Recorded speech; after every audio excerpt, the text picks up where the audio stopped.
The family dinner was meant to show unity after months of private strain. Instead, one furious outburst shattered the calm and forced Catherine to make a decision no one at the table expected.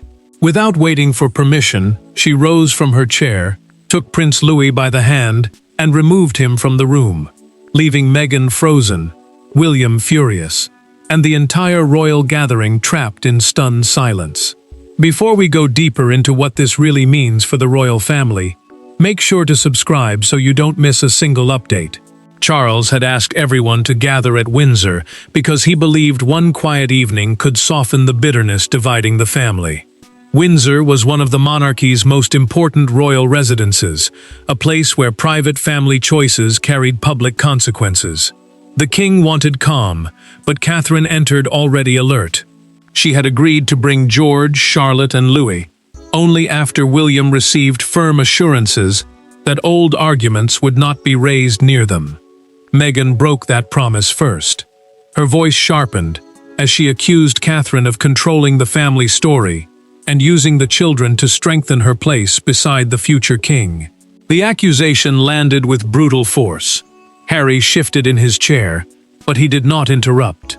William stared across the table, his jaw tightening as the attack moved from private resentment to the children. Louis felt the change before anyone tried to stop it. He lowered his eyes, drew closer to his mother, and flinched when Meghan raised her voice again. Catherine moved instantly. She pushed back her chair, crossed to him, took his hand, and said with quiet authority, "You are coming with me." Her calm made the moment more powerful. She did not argue. She did not ask permission. She chose her child. William remained seated for several seconds, but the silence around him was not restraint, it was fury.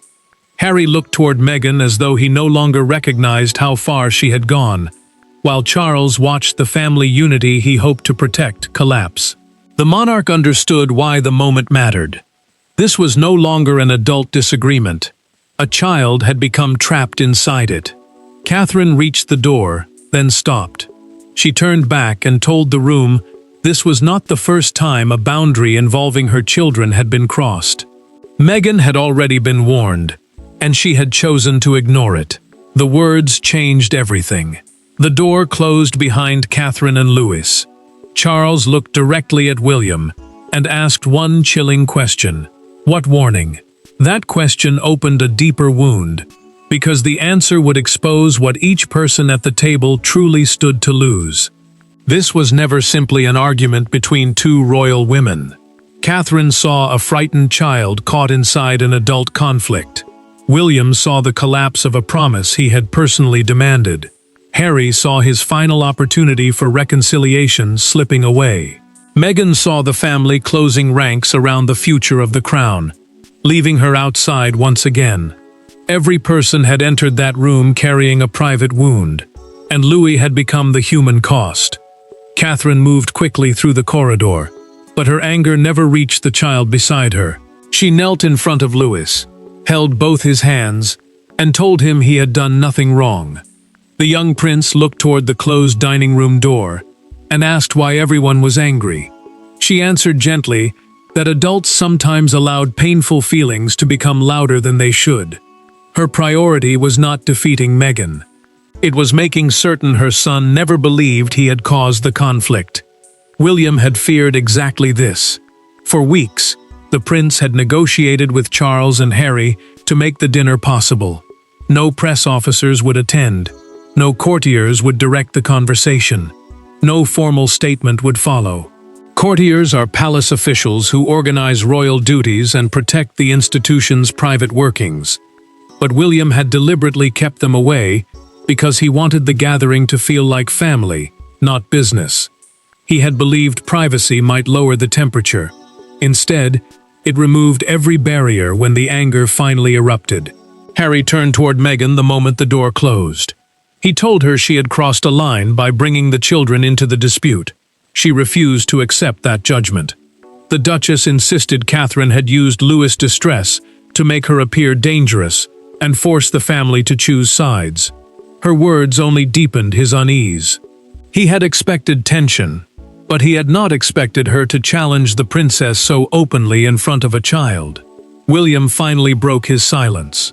He revealed through the private conversation unfolding at the table that Meghan had previously questioned why Louis attended major family occasions while Archie and Lilibet remained absent. What began as a discussion about invitations had become a bitter argument over royal status, belonging, and which children were seen as part of the monarchy's future. Charles felt the truth settle heavily. Harry had not arranged the dinner simply to restore peace. He had pushed for it, after Meghan demanded direct access to Catherine and a chance to challenge what she called unequal treatment. Sophie leaned toward Anne and spoke quietly. The trusted confidant said the outburst sounded almost identical to something Meghan had said during an earlier private gathering. The Princess Royal immediately understood the danger. Catherine had not entered the dinner unprepared. She had entered remembering a warning no one else had fully heard, and that hidden incident was about to explain everything. Weeks before the family dinner, a conversation took place behind closed gates that changed Catherine's approach forever. There were no cameras, no microphones, and no palace statement. Only two women, a child playing nearby, and one remark that could not be forgotten. Catherine left that encounter outwardly calm, but those closest to her noticed the difference. From that day forward, she stopped treating the tension as an adult disagreement. Sophie had arranged the private afternoon tea in an enclosed Windsor garden, hoping a quiet meeting might reduce the strain before the larger family gathering. Windsor was not merely a residence. It was one of the monarchy's central family homes, where private choices could shape public unity. The trusted confidant believed Catherine and Meghan needed a space without advisors, staff, or prepared statements. Louis remained nearby with a nanny, close enough to feel safe, but far enough that the adults believed he could not hear them. Meghan began calmly. She questioned why George, Charlotte, and Louis continued appearing at major royal occasions, while Archie and Lilibet remained outside the institution's public life. The royal institution meant the working structure of the monarchy, including official duties, appearances, residences, and access. Catherine listened without interruption, but the conversation changed when the Duchess said Louis's place was guaranteed only because he had been born on the protected side of the family. Louis moved closer at that exact moment. He could not understand every word, but he sensed the coldness behind them. Catherine stood before anyone else could speak. She stepped between her son and Meghan, ended the discussion, and warned her never to use any child as leverage in a fight over status, invitations, access, or public recognition. Her voice remained controlled, but the message was absolute. Sophie stayed behind after Catherine took Louis away. In a private documented account prepared for the king's household, she later confirmed what happened next. Meghan did not apologize. She answered that if Catherine continued controlling access to the family, then the issue would be raised in front of everyone. The trusted confidant understood immediately that this was not frustration. It was a warning. Catherine told William everything that night during a private conversation at Windsor. He demanded that Meghan be warned before any future gathering. The prince then spoke directly with Harry, who gave his personal promise that the subject would never be raised around the children again. That promise became the foundation of the family dinner. It also became the reason Catherine reacted without hesitation when the same grievance returned. William now knew the boundary had been broken deliberately, and his next move would turn private pain into a confrontation no one at the table could escape. The moment Catherine disappeared down the corridor with Louis, William stopped behaving like a host trying to preserve peace. He became a father demanding accountability. He asked the remaining staff to leave, closed the dining room door himself, and turned toward Meghan and Harry. What followed was not a polished royal exchange.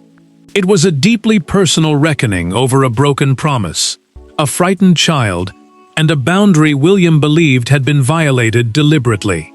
William reminded Harry that the dinner had been approved only because he guaranteed the children would remain outside every dispute over titles, security, invitations, and public roles. Royal titles were formal ranks within the monarchy. But tonight, they had become something more dangerous: weapons in a private family fight. The prince told his brother that Catherine had trusted his word, and Louis had paid the price for that trust. Charles stayed seated at the head of the table. The king refused to interrupt, while Camilla, Anne, and Sophie watched the brothers face the full weight of what had happened. The queen consort remained tense, the princess royal looked openly furious, and the trusted confidant understood that Meghan's outburst had pushed the evening beyond reconciliation. This was now about whether any promise inside the family still meant anything. William moved directly opposite Meghan and asked why she had repeated the exact argument Catherine had already forbidden her from making around Louis. His voice never rose, but the control inside it made the question harder to escape. She refused to apologize. The Duchess insisted she was challenging a system that valued one set of children above another and punished her for speaking honestly. Harry finally told Meghan to stop. She turned on him at once, accusing him of retreating the moment his brother became angry. He looked shaken, but William did not allow the argument to shift. The future king revealed through the private exchange that Catherine had wanted to cancel the dinner after the Windsor Garden incident. He had persuaded her to attend only because Harry personally promised the subject would never be raised again. Harry lowered his eyes. Then he admitted the truth. He had never told Meghan that the dinner depended on that promise. He had reassured William while allowing his wife to believe the confrontation was still open. The admission changed everything. Charles rose slowly, set down his napkin, and looked from one son to the other. The monarch declared that this was no longer merely a family disagreement. He would now decide who could be permitted near the children. William had delivered the emotional judgment, but the power to impose lasting consequences still belonged to Charles. King Charles had spent months trying to prevent the family from breaking beyond repair. Yet the silence after William's confrontation forced him to face an unbearable truth. Every attempt at peace had required Catherine and the children to absorb risks they had not created. Charles now had to choose between preserving access for Harry and Meghan or protecting the emotional safety of his grandchildren. His decision would define not only the dinner, but his authority as both monarch and grandfather. Charles controlled more than the mood of the room. The king held authority over private invitations, access to royal residences, security arrangements, and the conditions under which informal reunions could take place. Royal residences were homes used by the monarchy for family life and official duty, which meant access to them carried both personal and institutional weight. Any restriction he imposed would be felt as a family wound and a royal judgment. Anne spoke first. She told her brother that the issue was no longer criticism, disagreement, or wounded pride. Meghan had ignored a direct boundary involving a child after receiving a clear warning. The Princess Royal insisted that allowing the matter to pass without consequence would tell William and Catherine that their children's safety ranked below the family's public image. Charles left the room for a moment. Alone in a side chamber, he placed both hands on the back of a chair and lowered his head. He knew any decision against Harry would deepen the distance between father and son. The monarch had fought to keep that door open, but peace, built on repeated harm, was no longer peace. Camilla urged caution when he returned. The queen consort feared an immediate restriction would look punitive and make reconciliation even harder. Sophie answered quietly that Catherine had not left the table to defeat Meghan. The trusted confidant reminded the king that she left because Louis was frightened, and that difference mattered. Charles then learned something worse. Through a written account from the household secretary, he discovered Meghan had requested a private meeting with Catherine before dinner, and had been refused. That meant the confrontation at the table was not simply an angry reaction. It was a forced challenge, carried into a room where the children were present. The decision came without ceremony. Charles ordered that Meghan receive no further direct access to George, Charlotte, or Louis without the explicit consent of Catherine and William. The parents would now control every future contact. Harry heard the restriction in silence. He did not defend Meghan. Instead, he turned away and walked toward the corridor, where Catherine had taken Louis. The decision protected the child, but it also forced Harry to choose whether he would follow Meghan or finally confront what her outburst had cost. There was no dessert, no final toast, and no carefully arranged departure. The family dinner simply collapsed. Plates remained untouched as separate conversations erupted behind separate doors. Meghan felt publicly condemned. Harry appeared torn between loyalty and disbelief. Catherine stayed with Louis, refusing to return while he remained unsettled. William understood that the promise of reconciliation had not merely failed, it had exposed the exact danger he had tried to prevent. Charles ended the evening with a single command. The king instructed everyone to stop discussing the confrontation and ordered that no further family argument take place that night. His decision mattered because another exchange could have turned anger into permanent damage. Informal family discussions were private conversations without official advisors or prepared statements. But tonight, that freedom had allowed every wound to surface without protection. Anne moved quickly to keep the household staff away from the tension. The Princess Royal also made certain George and Charlotte remained in another part of Windsor, far from the voices and accusations. Sophie stayed beside her, carrying messages between rooms and helping prevent the children from being drawn into an adult crisis. The trusted confidant knew one careless moment could leave a memory far deeper than any royal statement could repair. Meghan stood alone beside her untouched place setting after Harry walked away. She had expected him to challenge William or defend her motives. Instead, he left her facing the silence of the family.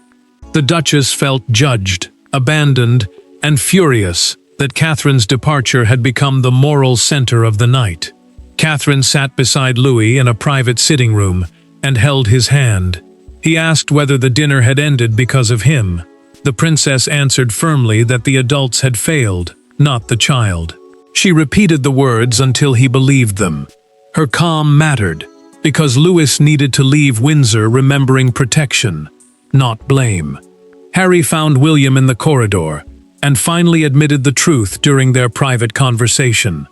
Meghan had planned to challenge Catherine that evening, but he believed she would wait until the children had left. He confessed that he had ignored the danger because he was desperate to preserve the meeting. William did not soften. The prince told his brother that knowing about the planned confrontation and bringing Meghan into the room anyway made him responsible for what followed. Intentions could not erase the fear Louis had felt. Harry absorbed the judgment in silence. Then he asked for 5 private minutes with Catherine, not to defend his wife, but to apologize for placing her son in that position. The family had divided within its own walls, but one closed-door conversation would decide whether anything human could still be rescued from the wreckage. With no advisors, courtiers, or family members between them, Harry and Catherine finally faced each other in a small private room. Louis had already been taken upstairs. William remained outside. For once, there was no argument over headlines, status, or competing versions of the past. There was only a brother-in-law asking forgiveness from a mother whose child had been frightened, and a woman deciding whether remorse could still matter after trust had been broken. Catherine agreed to the meeting only after confirming Louis was calm and being cared for. The princess made one point clear before Harry entered. Her duty as a mother came before any attempt to repair an adult relationship. Courtiers were palace officials who normally managed access and protected royal conversations, but none were present now. No one could soften the words, reshape the meaning, or carry blame away from the people responsible. Harry entered alone and closed the door behind him. He looked exhausted, but Catherine did not rescue him from the silence. The Duke admitted through that private conversation that he knew Meghan intended to challenge her. He had convinced himself the discussion could be controlled, because refusing his wife felt like destroying his final chance of returning to the family. He had chosen hope over caution, and Louis had carried the cost. Catherine listened, then answered without anger. She told Harry that reconciliation could never be purchased with her children's sense of safety. The princess said Louis must never again be placed inside a fight over access, status, invitations, or public recognition. Her words were quiet, but they left no room for negotiation. Harry then confessed the deeper truth. Meghan had described the dinner as a final test. Either the family acknowledged her grievances directly, or she would consider every future attempt at reconciliation meaningless. The Duke admitted he had hidden that pressure from William because he feared the gathering would be cancelled before it began. Catherine accepted the apology, but she refused to restore trust immediately. The princess told him remorse mattered only when it changed future behavior. Emotional promises made after damage could not erase a frightened child's memory. Harry would have to prove, over time, that he understood the boundary he had helped break. Harry left the room carrying no easy forgiveness. He found Meghan waiting and told her they would depart separately from the others. She understood at once that the family had reached a decision without her. The private apology softened one wound, but by morning, Catherine's protective choice had become a public test of what the monarchy truly valued. By sunrise, the private dinner had become a national story. The palace had released no detailed explanation, yet one fact dominated every discussion. Catherine had removed Louis after Meghan's angry confrontation. Commentators debated protocol, reconciliation, motherhood, and power. But outside the palace walls, the emotional verdict formed quickly. To millions watching, the defining image was not Meghan's anger or William's fury. It was a mother taking a distressed child away from a room adults had failed to control. The palace issued a short confirmation before the morning broadcasts began. William and Catherine had left the private family dinner early with their children, but no details would be given about Louis's emotional state. A palace confirmation was an official statement approved by the royal household, designed to settle basic facts without exposing private family matters. The silence protected the young prince, but it also allowed the meaning of Catherine's decision to grow far beyond Windsor. Royal staff tried to stop competing accounts from reaching the press. Their task mattered, because different versions from separate households could turn a painful family incident into an open public war. Yet one consequence could not remain hidden. Meghan's access to George, Charlotte, and Louis had been restricted, and that decision made the outburst impossible to dismiss as a minor disagreement. Meghan reacted with fury. She believed Catherine's departure was being praised as protective leadership, while her own anger was being used to portray her as reckless. The Duchess told Harry during a recorded private conversation that the family had designed the outcome before she entered the room. He did not agree. The Duke appeared defeated, because he understood the public saw the dinner as another chance for peace destroyed from within. William watched the morning coverage beside Catherine without speaking. The prince finally switched off the television and admitted he regretted persuading her to attend. She answered that regret would not help Louis. What mattered now was ensuring the same failure could never happen again. One newspaper captured the mood with a front-page headline, "A Mother's Line." Beneath it appeared an empty chair from the abandoned Windsor gathering, and a written account of Catherine leading her son away. The image turned a private decision into a national symbol. Outside Windsor Castle, a small crowd gathered near the Long Walk. One handwritten sign carried the clearest verdict of the morning: "Children are not royal bargaining tools." Charles read those words in silence.